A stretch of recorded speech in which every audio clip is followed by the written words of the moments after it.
To'ng'ab o'lgan ko'chalarda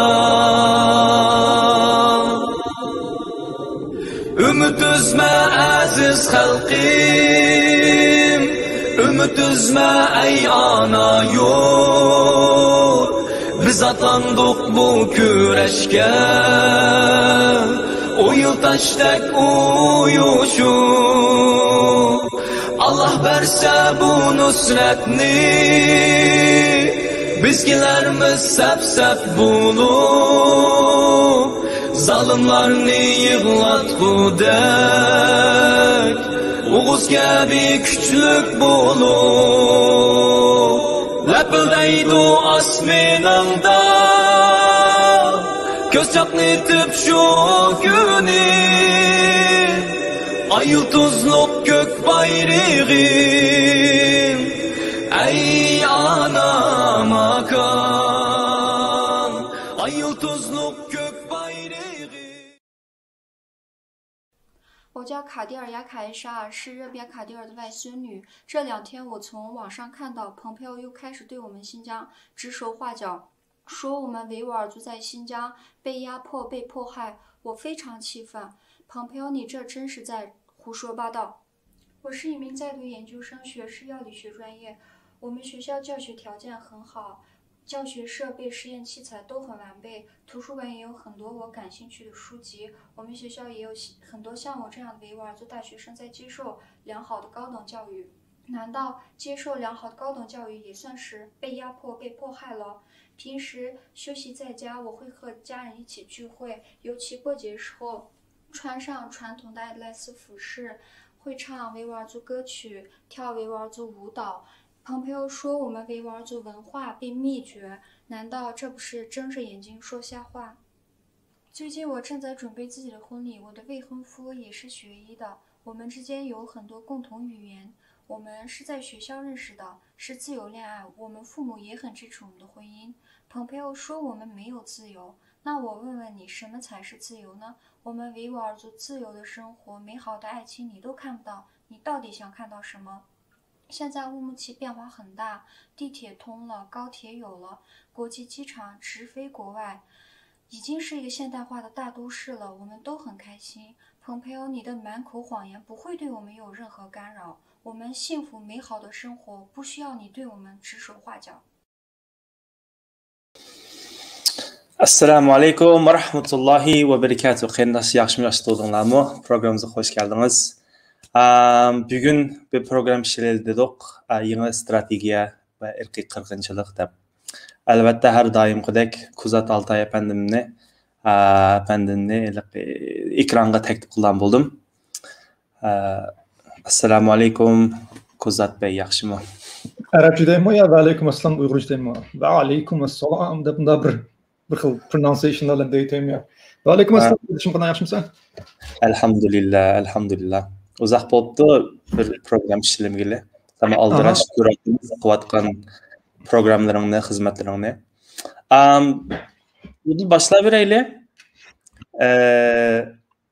Bir qarindoshimiz, ya'ni sening tuquning, sening qarindishing mushu hozir Xitoyda bir propaganda qaytarini yurgizyotdi.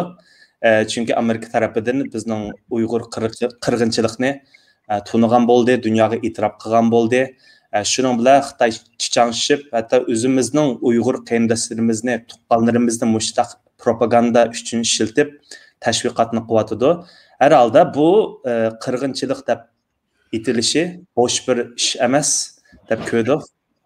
Jim turama o'tiri. Necha kun bo'ldi biz ko'ryapmiz. Endi bu nima deymiz? Bunda mening ko'rgan narsam nima desang, birinchi job men urug' tuqqanlarimdan faxrlanaman. Hammasi bisimga qaramay shu yerda puttirab yashayotdi. Ham ular ekranga chiqmasa, balki ularni o'ltirish mumkin. Mening urug' tuqqanlarimning hammasi butun Sharq Turkistonliklarga o'xshash rehin yoki bo'lmasa Xitoy Kommunist Partiyasi tomonidan tutqun qilingan va shu yerda go'ro'y qilingan. Bizning hammamizning urug' tuqqanlari go'ro'y qilingan. Hamda ikkinchi bir masala nima bo'lsam, his qilgan narsam, tarixni sen varaqlagan vaqtingda zolim, g'addor aşularninki en ahirki vaqtiga kelgan vaqtida bularning ömür to'shqan vaqtida qanday qildi desang, dötlishib boshlaydi.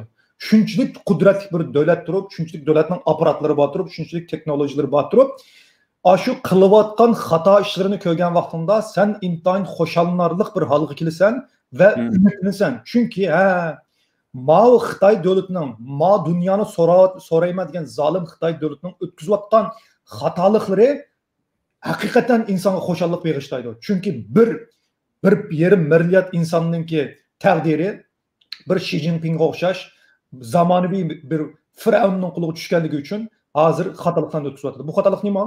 Degan vaqtda bu bir dötlük. Masalan, bu qarab turib, masalan, Xitoylar mening o'zimning urug' tuqqanlarini zo'lab chiqaryapti TV'larga. Anandan 2 kunning yog'izi Xitoy bashmolari butun Sharq Turkiston miqyosida Xotandan tortib Quchog'icha hamma odamni gap qilg'izib, Pompeyoga qarshi, irqiy qirg'inchilikqa qarshi Pompeyoga qarshi qilyapti. Ammo bu bichar Uyg'urlar vatanda turib, bu irqiy qirg'inchilikninki nimaligini bilmaydi. Irqiy qirg'inchilik deb dunyoda bo'layotgan ishlarni bilmaydi. Xitoy o'zining quli bilan, o'ziniki apparatlari bilan Sharqi Turkistondagi 20 milliondan ortiq Uyg'ur xalqiga nimani anglatyapti desa, Amerikadagi qudratli bir davlatninki, dunyo xalqininki, Xitoyninki Sharqi Turkistonda ishlayotgan zulmlarini Xitoy o'z og'zi bilan degizyapti. Bu xuddi nimaga o'xshaydi desang, Afravn degan dotqalva ayni vaqtda Musa alayhissalomni o'zining nimasiga beqib olganga o'xshash, shu Musa alayhissalomni beqib olgan kuni o'zininki tugashgan kuni edi. Şuna ben bununla şuna da qarayman. İkincisi, intayin xo'shallanarlik bir ahvol. Nima desa, biz shunlar qoldimi Xitoyga biz shu jazolarga qarshi sen chiqqili, men chiqqili bir 2,5 yil 3 yil qarab maqdim shunami? Mushu jarayonida men Xitoy Kompartiyasining bunda chichanshig'ini ko'rib baqmagan. Bunda alçırlık bilan, bunda o'ziniki kishi vaqtimiz sen vatanga berib baqmagan qara. Vatanda bir Xitoy ta'tilyapti. Mening restoranim bor vatanda. Bu ta'tilni qanday qilib desang, o'ligini sotadigan, o'tib ketgan shu Xitoyninki shu xarakterini ifodalayotganda, shu u yana muzni qara, restoran olib tozlamasang, bir Xitoy yiqilib tushgan bo'lsa, ashada, yerda dumulab, patqoqlar yuzlarini milab, burnini qonni siqib chiqarib, yuz ko'zlarini milab, bunday dumulab qiyocha qilib, nimishqa pul va to'lam oldiganga. Hozir men Xitoyninki ushuqligi, sharmandaligi va shu irqiy qirg'inchilik qabul qilingandan keyinki shu nimalarga qarsang butun qilayotgan ishlarga shunda chichanishayotganda bu bir yaxshi ish. Aziz qarindoshlarim, Uyg'ur qarindoshlarim, qo'qqan yerda jinba deb bir gap bor. Xitoyning nari og'rigan bo'lsa, biz shu yerga besishimiz kerak. Demak, irqiy qirg'inchilik degan kalimaga Amerikaning buni qabul qilganligiga Xitoy bundoq chichanishigan ekan, demak, ashada bir narsa bor degan gap. Xitoyning og'riyotdi degan gap. Endi bugungi suhbatimiz nima desang, Arslan, nima deb og'riydi? Nimishqa irqiy qirg'inchilik degan narsani qo'rqaydi? Qanday qilib biz dunyoga mush Xitoyning nari og'rigan bo'lsa, qara. Masalan, bir mushlashsangmi, bir dushmaningki oldinda yalmavuzning beqini og'rigan bo'lsa, beqini ursa, bir nari og'risa ursa, ma Xitoyning mush og'riyotdi, mush bir nuqta. Mush nuqtani qara, butun Sharq Turkistonliklar, butun dunyodagi Uyg'urlar, shu qo'limizga nima chiqsa, ashaka tiqib ko'chilab Texim ağırtışımız gerek Xitayning jinini, shu yerdan qanitishimiz kerak, butun dunyoga irqiy qirg'inchilikni qabul qildirishimiz kerak. Chunki men degandek o'tgan 2-3 yil mobaynida Xitoyning bunday chiqishini ko'rib baqmadim. Qattiq og'ribdi. Og'rig'in qanchalik og'rigan bo'lsa, shunchalik tiqilay Xitoy Kompartiyasiga deb chiqdik-ku bugun. Qanday qaraysan? To'g'ri. Masalan, men bu dastlabda tamam zaten necha yilning yoqi bu irqiy qirg'inchilik bo'layotgan bunu deb atsak nim buldu degan chog'da amaliyotda bu yerda birinchi qitim inson tarixida Xitoyni sen qotil deb uchiq oshkora rasmiy bir polisining ichiga kirgizib qo'ydida. Chunki shu irqiy qirg'inchilik deb Amerikadan boshqa butun dunyo tunilib bo'lgandan keyin siz bir qotil bilan tijorat qila olmaysizki. Burun biz yo bo'lmasa boshqalar voy bular qotil, bular anda qildi, munda qildi degan bilan rasmiy bir davlat Amerikadagi qudratli davlat tarafidan qabul qilinmagancha ularning siyosiy plani bo'yicha ani qabul qilgandan keyin boshqa davlatlar agishib qoldi deb qo'rqyapti. Bundan keyin asta-asta shirkatlar o'zini tortishga boshlaydi. Chunki bir mushta irqiy qirg'inchilik qilayotgan bir davlat bilan ish qila olmaslik va asta-asta u yerdan mablag'lar chiqib ketadi. Va buningda qanday qaraymiz? Masalan 30 yilning oldinda masalan Janubiy Afrikada apartheid. Şu apartheidni şu Janubiy Afrikada şu yerdeki hükümetni şu şekilde joylagan. Şu yerdeki masalan olimpiyatlar qatnaştırgızmagan, futbol musobaqalar qatnaştırgızmagan ve şu yerdeki mablag'larni chiqargan ve asosida u yerdeki aqtanlik ya bo'lmasa aq irqining birinchi o'rniga qo'yadigan hukumat ular tushib ketib hozirmi yo bek yaxshi emas Janubiy Afrika shunday bo'lsa-mi hamda qartaliklar burunqidek zulm ko'mayapti. Shuning bilan biz o'zimiz turayotgan davlatlardami o'zimizning hukumatlarini Amerika o'xshash irqiy qirg'inchilik tunib bo'lgandan keyin ayerdagi shirkatlar Xitoy bilan ish qila olmaydi va bu Xitoy shu pul orqali zaifladi. Bu biz necha vaqtni yaqib bak ko'rgansa bizmi shu qachon so'qash boshlaysa, qachon hujum qilsa deb asli u bugungi kunlikda so'qash bo'ldigan ya bo'lmasa bir savash bo'ldigan chiroy emas. Shu yanala shu mablag', yanala shu pul bilan joylagan ishga qarab baqsam endi o'zimcha. Mencha qaram bunda bir ishgina. Men bir davlat turg'idagi siyosiy analiz u buqidagi men bir siyosiy emasligini. Lekin mening ham Uyg'urga o'xshash xalqdan bir xalq, insondan bir inson bu sifatim bilan o'ylab baqsam, masalan, Osmonli tarixini bak bilib ketmayman, Osmon xilofatiniki. Ammo Osmonliniki eng oxirida nim bo'lgan desam, bir lola davri bo'lgan. Lola davrida podsholar yeb ichib, qiyocham shunday nima qilib, shu Istanbulda lolalarni tikib, anamniki yeb o'yin o'ynab o'tganligini, shu iqtisod cho'kish boshlagan. Shu xilofati Osmoniyaninki cho'kishining boshlang'ichi shu yerga bir chiriklik, anamdan keyin xo'shallik, butun boylikninki podshohninki oilasiga yoki bo'lmasa atrofidagi insonlarga ham nima qilib, xalqninki iqtisodini nacharlashdi-da endi. Ham Osmonlining eng oxirgi dönemiga vaqtiga kelgan vaqtida mushlarning iqtisodiy jihatning gumron bo'lishi va Yahudilarga va boshqa millatlarga munqarz bo'lishi iqtisodiy jihatdan bu shu davlatning nimasini ekangan endi. Ondan keyin biz 2 dunyo urushidan keyin İsrailiyaning qurilishiga qarasak, Israiliyami amaliyotda bu yerda urush qilib, bu qilib qilgani yo'q. Israiliyaninki qilgan ishimi butun dunyodagi Yahudi xalqininki iqtisodining kuchligidan eng chong omillarning birisi endi. Masalan, bu yig'ishtirib kelsan nima bo'ldi desang, qarindoshlar. Uyg'urlar hamda biz bunday gapsam yo'lning beshida men 2-3 yil burun bunday gapsam til eshitdim xalqni, tillaydi meni.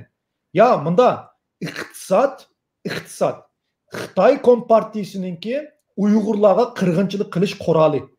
Iqtisod.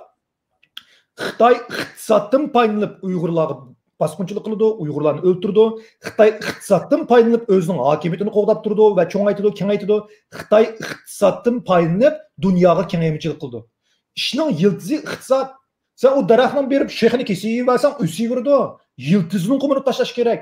Shunga men bu yerda necha yilning yozayotgan narsam, birinchisi Xitoymi iqtisoddan kuchlangan bo'lsa, Yahudilarmi, Isroilmi iqtisoddan kuchlangan bo'lsa, Amerika qilib Amerikaning iqtisodi bo'lgan bo'lsa, biz shohlar bilan shunbular bilan naplashmay, ishning yildizi bilan naplashimiz kerak.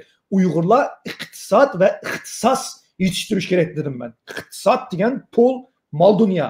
İxtisas degan shu insonlar, shu Uyg'urninki sarxillari, shu pulni mang'uzdigan sarxillari degan gap. Mush ikki narsa bizni mustaqillikka ilib borgan bo'lsa, Xitoynimi yiqitadigan narsa nima bo'lsang, bularninki iqtisodini vayron qilish.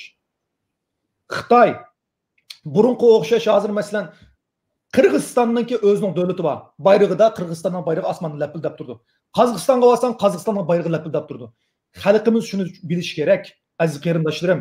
Bundan keyingi davlatlarda, bundan keyingi kelgusida tuproq bilan ma Saymochonni men mustaqil qildim, mayga bayroq sanjib oldim, osmonda lapang'ishyotdi, bir parcha paxta yoki bo'lmasa rax, unda bo'lmaydi. Chunki garchi O'rta Osiyo davlatlari hozir mustaqil bo'lgan taqdirdami, Xitoy shularning iqtisodini kontrol qilib olgan bo'lg'ashqa, ham iqtisodini, ham texnologik altyapısı deymiz, qurimli asarlar, muassasalarini Xitoy kontrol qilgan. Masalan, Turkmanistonning, Qirg'izistonninki facial recognition technology deymiz, yuzini taniydigan, anakin davlatninki IT sistemlari bo'lsin, hammasi Huawei'ning qo'lida. Demak, Xitoyning qo'lida degan gap. Shunga, garchi bu davlatlar hozircha mustaqildek ko'ringan bilan, amaliyotda Xitoyga munqarz bo'lgan davlatlar. Yeni mamlakatga taqishdi iqtisodga. Turkiya tarixi bo'yicha voyslan 2023da dunyoni besib olaman deb o'tgan bilan, hozir Turkiya tarixi bo'yicha Cumhuriyet tarixidan beri balkim iqtisodining eng chekingan vaqti. Shunga shunda bo'g'ashqa Xitoyning bergan azroq pulga Turkiya shunda lapang'ishib bordi va Uyg'urlarni tasqaldi o'tdi, setib. Endi Huawei bo'lsa, o'zing bilsa, Xitoy Turkiyaning butun texnikalik yoki bo'lmasa digital muassasalarni qo'liga elib oldi. Demak, Turkiya amaliyoti mustaqil bo'lganda qilgan bilan bir qism taraflari yana Xitoyga bog'lanib qolgan. Shunga bu genocide recognition, ya'ni bu irqiy qirg'inchilikning qabul qilinishi Xitoyninki dunyoga kengayishiningki, iqtisodiy jihatdan kengayishlik qilishiningki, boshqa davlatni munqarz qilishiningki oldini to'saydigan yo'lning birisi. Chunki biz agar Amerika irqiy qirg'inchilik deb qilgan bo'lsa, tunigan bo'lsa, bundan keyin biz nima deyapmiz hozir? Amerika Donald Trumpning davrida Donald Trump maşallah o'g'an bola erkak o'tirib tushib, "Balangiz joyda" deb bundan mushlashdi, o'z yolg'iz mushlashdi Donald Trump. Lekin Amerika yolg'iz qoldi. Eng cho'ngda qiyinchilik shu Amerikaniki Donald Trump davrida. Amerika yolg'iz qoldi. Ammo Joe Bidenning davrida qanday bo'ladi desa, inshaalloh mening o'ylaganlarim Joe Bidenninki boshchiligidagi Amerika boshchiligidagi g'arb davlatlari va demokratik davlatlar Xitoyga qarshi dunyoviy birlik sap hosil qilib, masalan, Kanadami, Yevropa ittifoqimi, Angliyami, Avstraliyami irqiy qirg'inchilik qabul qilgan vaqtda biz Xitoyga umumyuzli qarshi iqtisodiy qarshi zarba beramiz, chunki butun shirkatlar Xitoydan mal aladigan, mal sotadigan bütün şirketler Xitoydan mal ilishga, setishga tashishi va balkim to'xtab qilishi mumkin. Xitoy shundan qo'rqyapti. Bizningki kuchashga tegishli yerimizmi shu bo'lish kerak. Endi buni Amerika tunib oldi. Endi bundan keyin atgan qadamlar nima? Masalan, odatdagi Uyg'urlarimiz endi bundan keyin nima ishlar qildi? Masalan, Türkiye'deki qarindoshlarimiz masalan tuqqanlarni izlash orqali masalan 5000 dosya to'pladi. Xitoy o'zi xabaring bor bu ishlardan. Bizga akilinglar, biz nima qilib beramiz, hal qilib beramiz deb ana yog'inchilik ayda pash bo'ldi. Uningdan sirt masalan Amerikada bo'lsa, boshqa davlatlar bo'lsin, bundan keyin masalan bu irqiy qirg'inchilikni tunib bo'lgandan keyin endi qanday qilish kerak qarindoshlarimiz endi? Endi bunda Uyg'urlarni bunda nimalarga kategoriyalarga bo'lish kerakligini. O'rta Osiyoda yashayotgan Uyg'urlar, Turkiyada yashayotgan Uyg'urlar va G'arb dunyosida yashayotgan Uyg'urlar deb shunday bir kategoriyalarga bo'lsak, endi eng jiqi Turkiyada bo'lgandan keyin Turkiyadan boshlaydi. Turkiyadagi Uyg'urlar masalan berib u yerda irqiy qirg'inchilik, u-bo'liq masalan hukumat tomonidan recognize qilinishi, hukumat tomonidan qabul qilinishi tez. Hukumat buni qabul qilmaydi. O Doğu Perinçekning boshqarayotgan bir davlat bilan bu hozirgi masalan Tayyip Erdo'g'an qancha kuchli bo'lishini qat'iy nazar qatlanan nazarda amaliyotda intayin ojizlashgan vaqtim shu hozir. Shunga mening hukumatningki Uyg'urlarga bir ish qiladiganiga hech qanday ishonchim yo'q. Ammo eng Uyg'urlarning kuch tarafi nima bo'ldi Turkiyada desa, 80 milyon xalq Uyg'urlarni yaxshi ko'rdi, Uyg'urlarga eslash qildi, Uyg'urlarni suydi, kulturimiz, madaniyatimiz o'xshaydi, tilimiz o'xshaydi. Mushundoq bizga shunda o'xshash turib, bizni shunda suydigan turib, bizdek vatanparvar turib, biz Sharq Turkistonni qancha yaxshi ko'rsak, turk xalqini shuncha yaxshi ko'rdigan turib, Osiyodagi turk xalqiga biz anlatmay olsak, dardimizni dunyo qanday anlatamiz?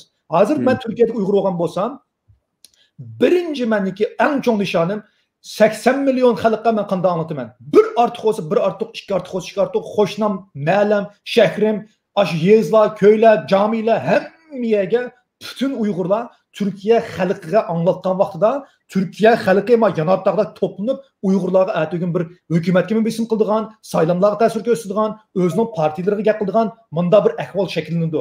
Shunga bu yerga berib Erdo'g'andan yoki birisidan kengchilik qilish, bir qo'shchinindan kashkaylar olilar deyishning o'zi Uyg'urlarga texmi qiyinchilik keldi. Shunga Uyg'ur xalqining Turkiyadagi vazifasi xalq ammasiga anlatish. Buni hech kim to'sololmaydi. Xitoylar bizga zulm qildi deb qo'shnisiga anlatsin, turklarga anlatsin, internetlarda anlatsın, platformlarda anlatsın, hamma yerda anlatsın. Şu Türkiye'de halkımız bu da. O'rta Osiyo bu Xitoyning aqmalisi hamdi. Bu yerdagi Uyg'urlarimizning bexatarligini qabul qilishimiz kerak, bexatarlik masalalari bor. Shunga men O'rta Osiyodagi xalqimizningki Uyg'ur madaniyatini yashnatib, Uyg'urninki masalan kulturimiz, madaniyatimiz hamma narsa tutib tura olsa, shu yerda maktablarni ichib Uyg'urcha o'rgatilsa, masalan, shuning o'zi bizning Uyg'urlarning bog'lig'ini qutuldirib qola olsa, vatandagi kitoblarni shu yerga tarjima qila olsa, vatandagi musiqalarni shu yerga chiqara olsa, masalan, muqomlarimizni, bütün tarixiy xalq naqshlarimizni shu yerga ko'chirib olib, xalqlarni san'atchilarimiz yashay olsa, bu bir. Ikkinchisi, shu yerdagi xalqimiz o'z to'plagan iqtisodiy yordamlarni boshqa davlatlardagi, masalan, Amerikadagi bir davlatda, masalan, dunyoning yurigi Amerika, Amerikaning siyosiy markazi Amerika. Amerikada da'vo kuchlansa, bütün Uyg'urlarning dunyosidagi da'vosi kuchlidir. Masalan, genocide recognition, irqiy qirg'inchilikni qabul qilish Amerikada boshlandi, bütün dunyoga taqildi degan gap. Shunga masalan, Amerikadagi Uyghur Amerika Birleşmesi olsun, bu UHRP olsun, Uyghur Human Rights Project, muşundaq təşkilatlarını iqtisadi cəhətdən qolyalaydı. Məsələn, Orta Asiyadakı Uyghurlar. Hem de kiləli, Avrupa'daki Uyghurlar, Avustralya'daki Uyghurlar. Əziz qərindaşlarım, hazır mında bir qiyinçilik mövcud.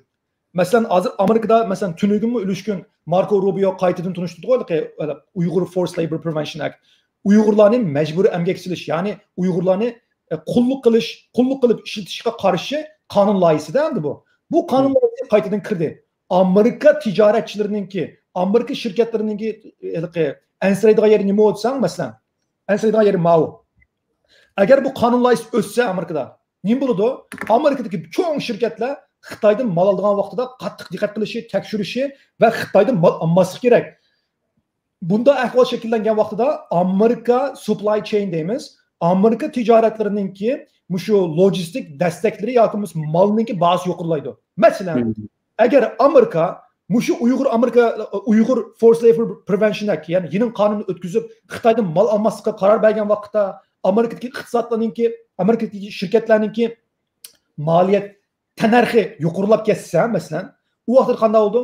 Yevropa ittifoqi, masalan, Amerika $5 olgan narsani Yevropa ittifoqi $1 olsa, masalan, Amerika $100 olgan narsani Yevropa ittifoqi Avstraliya $10 olsa, demak, Yevropa ittifoqi va boshqa g'arb davlatlarininki ma'u iqtisodiy jihatdan ustunlik egallab ketish nimasi bor, ehtimolligi bor. Bunda vaqtda qanday bo'ldi? Amerikalar ziyon tortib, qolgan davlatlar foydalanadigan, Amerikaning shirkatlari zarar ko'rib, qolgan davlatning shirkatlari foydalanadigan bu shunday bir tamponsizlik ahvoli mavjud bo'ldi. Shunga biz qanday qilishimiz kerak aziz qarindoshlar? Biz butun dunyodagi Uyg'urlar birlashib o'zimizning yashayotgan davlatlarda, bo'libmi Avstraliya, Kanada, Yevropa ittifoqi va Angliya qatorliq davlatlarda o'zimizningki qonun chiqarish organlariga, masalan, bu parlament bo'lsin, bu kongress bo'lsin, bu nima bo'lishini qat'iy nazar, bu Yevropa ittifoqi parlamenti bo'lsin, shu yerga biz genocide recognition, ya'ni Uyg'urlarningki qilingan qirg'inchilikni, irqiy qirg'inchilikni qabul qildirib, mushuning o'xshash qonun loyihasini tang o'ttirib qo'ygan vaqtda butun dunyo tang qarshi turish kerak Xitoyning iqtisodiga. Bunda qilgan vaqtda birinchi qilgan ishimiz nima degan gapning beshida Xitoyningki iqtisodiy, Xitoyningki ekspluatatsiya, zulm ishlash quroli. Biz bu qurolni tatib olmasak bo'lmaydi. Xitoyning iqtisodiga zarba beramiz. Bu bir. Ikkinchi, Xitoylar o'zimizning xalqini lagerlardan qo'yib yetishga majbur qildi, bu ikki. Uchinchi, hatto Xitoy uyning kirasini to'layolmay, tokini to'layolmay, soqchilarini to'layolmay, istixborotini to'layolmay, ashyodagilar bir-birini yab Xudoyim buyursa, inshaalloh mush Yajuj Majujlar bir-birini yab to'yadigan ishlar bo'lib ketishi mumkin. Xudoyim o'zi biladi-da endi. Shunga meningki butun dunyodagi Uyg'urlarga tavsiyam hozir ikki narsa bor. Birinchisi, o'zimiz turayotgan davlatlarda irqiy qirg'inchilikni qabul qilishga hukumatga besim qilish. Ikkinchisi, mushu Amerikadagi Uyghur Forced Labor Prevention Act, ya'ni qulluq qarshi qonun loyihasini ash davlatlarda qonunga aylantirib, Xitoyningki iqtisodiga yer shari xarakterlik zarar berdiganga, mushu Amerikaningki boshlig'ida butun davlatlarni atrofga to'plab, shuning o'xshash ish qildirish. Mushunga biz kuch yalasak qarindoshlar, ajoyib Uyg'urlar bir pay o'q atmay turib, Xitoylarni xonavayron qilib bir kuchga ega bo'lgandek bo'ladi. Mening tavsiyam shu endi. Qilmay qolsaqchi, Amerika yana yolg'iz qolsichi. Masalan, men tunigan xabarda o'qidim. Yangi Zelandiya qo'pib, endi takib qilayotgan masalan Avstraliya Xitoy bilan munosabati bayağı chiriklashib ketdi. Shunga Yangi Zelandiya o'zicha tavsiya qildi. Sen Xitoyni hurmatla, sen bu bizdek mushta tijoriy yo'llar bilan qayta kira olaysan, Xitoyning gapini olsang degandek. Shonaman deb bu yerda bir shu irqiy qirg'inchilikni qo'llayotgan bir hukumat bo'lib qoldi emas Yangi Zelandiya. Şun bu yerda buni qila olmay qolsak nima ish bo'ldi? Endi mening parsimcha bu ataytdan ya aran testdan natijani yoqi genocide aran bir yerga akilib mencha abay degandek shu ishlar yuz bermay qolsa biz yana jimli o'tirarsak, voy bo'ldi hech qanday ish yo'q deb qolsak, bu yana shu burunqi, ya'ni shu genocide tunishdan burunqi ahvolga qaytamiz deb o'ylayman. Endi mening ko'z qarashim bunday qara. Birincisi to'qining poqi hamma millati bor, hamma davlati bor. Masalanchu, odamdek odam hamma millati bor, hamma davlati bor. Endi unda Yangi Zelandiyadan chiqib bunda bir to'qining poqi bir ishga qilib gaqib qo'ysa, masalan biz umidimizni yo'qotib qo'ysak bo'lmaydi. Ikkinchisi meningki ko'z qarashim nima desa, bunda Allah ba'zi odamlarga qo'shiq, ba'zi odamlarga istakan, ba'zi odamlarga chelak berdigina. Andan keyin bir o't ketgan bo'lsa, biz qo'shig'imiz bo'lsa, qara bir qo'shiq bilan suv olib chachimizgina o'tqa. O sening o qo'shig'ingdagi suv o'tni o'chiraman deb qara, o sening vazifang emas. Sening vazifang, sen bir ish qilamsan, qilmamsan. O'tni o'chirishga bir qadam otdingmi, otmadingmi? Yo, qarindoshing kuyavasi o'tirib, jayir mushundaq maylar pizildab kuyotib ko'ramsa, uyan ko'ramsa, yoki bo'lmasa qo'lingda qush bilan stakan bo'lsa, stakan bilan chilak bo'lsa, chilak bilan turb bilan suv chechamsa o'tqa. Shunga bu yerda bu zolimlarni bir o'tga o'xshatsak, bir nimaga yong'inga o'xshatsak, xalqimiz hech bo'lmaganda, men musulmonga inshaalloh, sen musulmon. Men rastga qilsam bu yerda to'q xafamanlardi. Bir uyg'urlarning ko'ngilida qilmayman. Allah rizosi uchun qilmagan. Inshaalloh oxiratda Xudoyimning oldiga borgan vaqtimda, ya Rabbi, istakan bergandan istakan bilan suv o't o'chadim. Qo'shiq bergandan qo'shiq bilan o'chadim. Shu men qo'shiq berib kelsa, qo'shiq bilan o'chadim shu. Bana sen o't o'chirish mashinasi bergan bo'lsang, shuni bilan o'chirdim. Deyman, deyalayman. Lekin u yerga kelib ish o'tirib, Xudoyim, sen menga shunday imkonlar bergandan men popotdan chaynab o'tdim demayman masalan. Shunga bu ikkinchi masala. Uchinchi masala nima degan vaqtida qara, xalqimizga deydiganim. Biz urush kirgan vaqtimizda qara, Futturuydigan shu bo'lsa-mi? Hey, futturuydigan shu bo'lsa-mi qara. Futturuyimiz deb kirmaymiz. Urush qilgan vaqtimizda futturishni o'ylamaymiz. Bir mush atalasak, bir peshvo atalasak, bir peshvo. Men baga qarama xotin kishi mo'rlaydi da zana qildi-ku. Men Xitoy davlatidan urush qilib qolsam, mo'rlamdim, tishlamdim. Butun badanimda hamma narsamni ishlatib Xitoy bilan urush qilaman. Ashunda qilib ulab ketsam men rozi. Demak, bu yerda nima bo'lsa, xalqimizningki shundoq bir g'azab, nafratga, xalqimizning shundoq bir kuch-qudrat kelib Xitoyga shunday tishlatish kerak. Futturvasak mayli, lekin bizning vazifamiz Xitoyga hujum qilish. 3. To'rtinchisi nima? To'rtinchisi aziz qarindoshlar. Biz hamma davlatning yumshoq nuqtasi bor. Demokratik davlatlarda siyosiyalarning vazifasi saylamga qatnashish, saylamga qatnashgandan keyin bundan keyingi saylamni futturib qo'ytammi, futamdimi? Deyish shundaqku. Demak, xalqning kelgan bir bisimga siyosiyalar cho'qim javob berdi. Şuna Hazreti Ali nima degan desa, Hazreti Ali Efendimiz bir zulmni sen to'xtatmasan, hech bo'lmaganda anglat, boshqalarga tushundirmish zulmning borligini deb. Uyg'ur xalqininki birinchi hozir vazifasi butun dunyoda xalq olamining oldida Xitoyning shu Uyg'urlarga qaratgan irqiy qirg'inchilikni xalq anglatish, xalq orqali hukumat konstitutsiya tayinlaymiz-ku masalan. Masalan, bu yerda bir malava deylik, qara. Bu yerda bir malava 200 odam yashaydi bu malda. Qara mana. Ma mala 200 odam yashaydi. Ma maldan qara, bir tal siyosiyni saylab chiqargan qara. Tushundingmi? Hey, ma siyosiyni kim sayladi? Ma malliklar sayladi. Ma rasmiy dahshat bir rasm bo'ldi-da, ma. Mushu xalqni biz 200 odam anlatib, mush 200 odam ma siyosiyga gaqsa, ma siyosiy anlaydi. Biz bu ham mushu taqot Amerikada qilamiz. Masalan, Iowa shtati deydi, Arizona shtati deydi. Aşağıdaki kongresmen bizim gipimizni anlamasa, biz Iowa'dan o'zining turishlik shaklidan shunga bilet tashlagan xalq ommasini birini tepib, ashunga telefon qilg'izmiz. Anandaki "Ey, men sana bilet tashlagandim, men Uyg'ur emasman, men uchun muhim. Men Xitoylar Uyg'urlar qirg'inchilik qilyapti. Biz demokrat emasmi?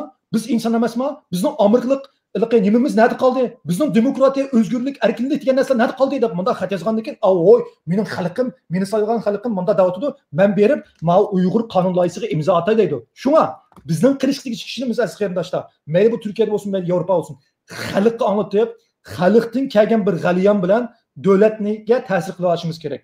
Seninki aziz qarindoshlarim, bu yerda qara, advokasiya qanday bo'ldi desam, advokasiya, lobbichilik, advokasiya ikkisi bir-biriga o'xshab ketadi-ku. Bu yerda xalqqa anlatish kerak, bir. Ikkinchisi, shirkatlarga anlatish kerak, ikki. Uchinchisi, hukumatlarga anlatish kerak. Buni shundoq uch tarafdan biz ko'tarib mangan vaqtimizda, anandan keyin shu hukumatlarga bisim qila olamiz. Shunga bu yerda qarindoshlarim, futurvatdoq, voy tugashdiq. Mushunda tugashdiq degan odamni ko'rsam, qo'llaqdagi ishkini qo'yiblam o'rgatgan chiqiblam kunda. Ya o'lib olsangmanda, unda o'zingni o'tirib olsangmanda Uyg'urlarni tugashdigicha. Kunda ekranga chiqib tugashdiq, o'ldik, tugashdiq. Tugashmidik, yashaymiz. Xitoy bizni yo'q qilamiz degan bo'lsa, bavlimiz, kunimizning qayta sumuriqdek tug'ilimiz. Munda demamda o'g'on balakak degan kash giding, hammadan yig'iltib qo'yadi. O'lsangmanda unda qiqicha. Apamaysa.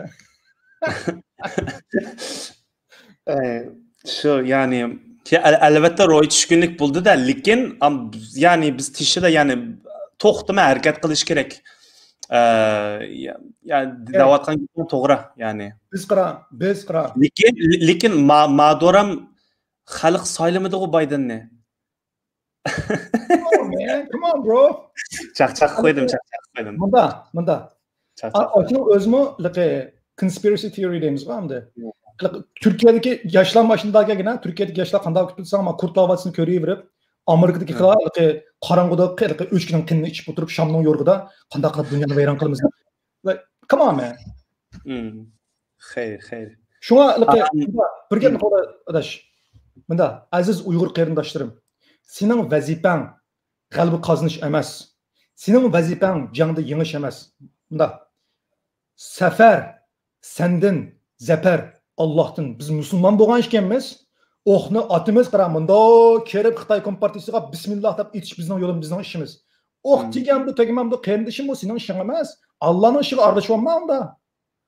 O Xitoyni qara yo'q qilsa Xudoyim kun fayakun. Hozirlam yo'qaydi Xitoy. Ama Allah bizni mushun sharaflantiryapti. Mushundaq bir fursat yaratib qo'yapti va Turkiyadagi qarindoshligimiz fursat yaratib qo'yapti. Turkdagi fursat yaratib qo'yapti. Nimishqa? Chunki biz oxiratga borgan vaqtimizda qara, voy bizning 5 vaqt namozimiz mencha qutulmaydi bizni. 5 vaqt namozda uyning kirasini, mashinaniki gazini o'ylab o'qigan namozimizni qutulmaydi qarindishim. Bizni qutuladigan narsa mushundaq bir zolimga qarshi mazlumlarning yindi bo'lib xalqimizni qutultirish. Mush narsa Allohning oldida bizning bo'ynimizga yo'q medal olib chiqamiz aziz qarindoshlar. Shuni bu yerda Xitoyni yo'q qilish, Firavunni suvda tunjuqtirish, Namrudni o'ldirish sening ishing emas. Sen faqat qo'lingdan kelganini qil. Qo'lingdan kelganini qil. Alloh qo'shiq versa qo'shiqni tiq Xitoyga. Alloh shu qo'lingga bir attirki bergan bo'lsa, uni tiq, qalam bergan bo'lsa, uni tiq, nim bergan bo'lsa, shuni at Xitoyga. Vazifang shu. Amiyada Kozat Altay efendimning gapini xato tushunaqaman. Namoz farz, yana namozni qilamiz, lekin qolgan ishlarni qilamiz. Yo'liqi namoz kerak yo'qkan va Xitoy hujum qilma, o yana bika. Namozni qiling va o yapacak bir şey. Namoz qilsangmi qilding, qilmasangmi qilding uni. Birinchi namozni so'raydigan endi. O'liqi by default deymiz. Uni so'rash ketadigan narsa emas o. Masalan, biz ko'chaga yalang'och chiqmaganga o'xshash, bir chapan kiyib, ishdan kiyib chiqamiz-ku. Shuni o'xshashlam, hamda u bir aqalli bir narsa o bo'lmasa olmaydigan. Hamda demakchi o'g'lim.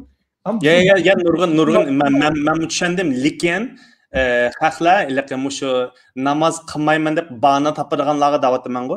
Alloh bir vaqt o'sib o'qishni nasib qilsin inshaalloh. Ya'ni xeyr, mencha bu yerda matemi to'g'riliq herhalde qarindoshlarimiz tushundi. Boshqa qo'shadigan, boshqa deydigan gaplar bormi? Bu yerda bu savollarmi tushmadi? Bugün sel keş bol dedimizmi yarım keçe bağışqa. Yarım saat bağın kim bol deyim. Yığış Türkiye'deki arkadaşlar. Hazır Amerika'nın ki yeni stratejisi Amerika başçılığında Xitay'a karşı dünyada işitbaqtaşlık kuruş. Bununla cemaat fikri lazım. Mesela Yaponiya halkı oturup oy biz Xitay'la yakın Xitay'la obdan teyxaldırın dep koyup bunda qarab otlasan mesela bombaydı mesela şu. Şu halkı hükümetle mesela Irak uruşuda qanday oldu? Irak uruşuda şu 11 sentabr vakasından keyin bu hükümeti bütün dünyanı işendi. Xalq ammasi mu cemaat işendi. Şuna meyli bu Avustralya'nınki askerleri olsun, meyli bu Avrupa'nın askerleri olsun, asker evetişke xalq mı qolladı? Uruş kirişka. Muşunda bu xalqның iradesi cemaat fikri bekmeyemez arkadaşlar. Şuna biz aldığımız ki şu 4 yılınki Joe Biden'ın devrde o Joe Biden anlatı mında keşke Joe Biden tırlamaya karar. İş kılışımız gerek mesela. Şu an neymiş kılışımız gerek dese özümüz yaşayotgan davlatlardagi jamoat fikrini Xitoy hukumatiga, Xitoyning insoniyatga qarshi ishlagan jinoyatlarga, irqiy qirg'inchilikqa, Xitoyni darhol biz yo'qotmasak yer sharidan butun dunyo balo bo'lganligiga, butun xalq ammasi ishongan vaqtida hukumat mu rohatroq ish qila oladi. Chunki bizniki xalqimizning kallasini nimaga o'tmaydi o'tsan, diktator davlatlarda cho'ng'agan yoki musulmon davlatlarda o sultanlar musulmon davlatlardagi o'zining uyda yilpiz shirlarni bekib o'tirib, pochig'ini qashlab o'tirib, aniqlayli maniqlayli deb qildi ular. U unda emas. G'arb davlatlarda xalqninki jamoat fikri hukumatlar uchun intayin muhim. Shunga biz Xitoyninki davlatininki obrazini yer bilan yakson qilishimiz kerak. O'zimizning qo'ldagi paketlar bilan. Bag'alli yerda vatanning davosimizni Xitoyninki attibaşosini ichib tashlash kerak. Bunda bo'lgan vaqtida bütün dünyada, bulup mu erkin dünyada Xitoyga karşı bir cemaat fikri şeklinde bu cemaat fikrinin ki bisimi hükümetlerge, siyasilerge eğitkirdi. Bu siyasiler ve hükümetin bisimi kanunlarga indi. Bu kanunlar Xitoyga karşı konkret tedbirler ve karşılıklarga indi arkadaşlar. Şu an benim dediğim bu şu. Bunundan keyin dunyoning har qaysi bir qarindoshlar xalqqa anglitili. Uyg'ur erki kirginchilik deb bekitgan jinoyatni Joe Biden hukumati bekor qilib o'tami? Mencha bekor qilib o'tmaydi.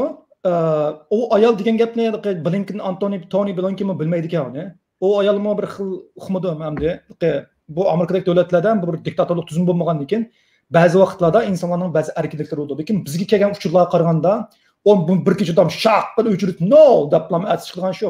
Agar ashunda bo'lib qolgan taqdirda masalan qanday qilamiz o'zimizni qachatlab Xitoyga o'xshash ayya odam ayya deb o'tiramiz yo o'tirib chiqib qaytadan yangilarni turib qaytadan boshlaydi. Qarindoshlar bunda Muhammad Ali bizningki yaqinqi zamondagi musulmonlarningki eng mashhur boksyorchisi endi. Muhammad Ali'ninki nima o'tsang ro'yi. U qanchiqdan mushaqqallik emas, qanchiqdan mushiyab yiqilib, tanbamay qanchiqdan qaytadan o'rnidan turganligida. Shunga aziz qarindoshlarim, Amerika e'tirof qildi. Ushtu Amerika e'tirof qilmadi, o'ldik emas. Amerika e'tirof qilsimi, qilmasimi, e'tirof qilib yinavasimi, biz qayta yangilarimizni turib Xitoy Kompartiyasi qarshi butun dunyoni Uyg'urlarning atrofida to'plab Xitoyga qarshi biz kurash qilishimiz kerak. Shunga buni tugishadigan ishni qilmanglar.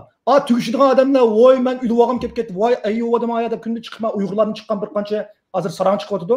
Qarindoshlarim, mushunda odamlar chiqsa, bunda negativ, bunda xalqni o'ttirdigan o'zinglar o'ylaninglar mencha. Xalqni unda nima qilmanglar. Xalqim, Uyg'ur xalqi shashulinglar Xitoy Kompartiyasi qarshi. Mush yap tursanglar, yiqib tursa qaytadan o'rninglarga turib kurash qilinglar Xitoy qarshi. Buldu. Vaqtim berib qoldi. Allah razı olsun. Ağzınıza sağlık deydim. Uygur çiğimde. Ağzınıza detmemisin demdiniz. Ağzına detmemisin demdik. Ballansa, Xitoyga qarshi kurash qilinglar. Kechi shunlarni bo'lsinmi Xitoyga qarshi urush qilib chiqinglar qarindoshlar. Buldu. Qarindoshlar. Allah'a emanet. Assalomu alaykum. Alaykum assalom.